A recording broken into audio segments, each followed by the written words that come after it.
महायुतीची एक सर्वात महत्त्वाकांक्षी योजना म्हणजे मुख्यमंत्री माझी लाडकी बहीण योजना आहे। याची KYCची प्रक्रिया ही साधारणपणे गेल्या वर्षी ऑगस्ट महिन्यामध्ये सुरू झाली होती आणि त्याला पहिल्या सुरुवातीच्या ह्याच्यामध्ये जवळपास 3 महिन्याचा कालावधी देण्यात आला होता।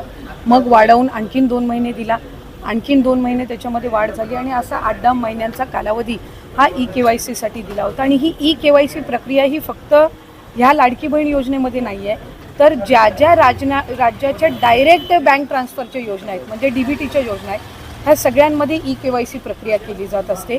आणि हा जो 80 लाखाचा आकडा आहे हा फक्त KYCचा नाही, यात KYCचे काही महिला असतील ज्यांनी KYC केलेली नसेल इतक्या मुदतीत सुद्धा तेही आहेत।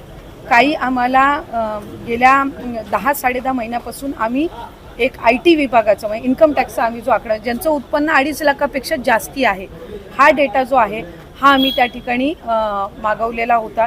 त्याला साधारणपणे 10-11 महिन्याचा कालावधी गेला, तर त्या जवळपास एक 11-11.5-12 लाख हा तो डेटा याच्यामध्ये 80 लाखामध्ये समावेश आहे।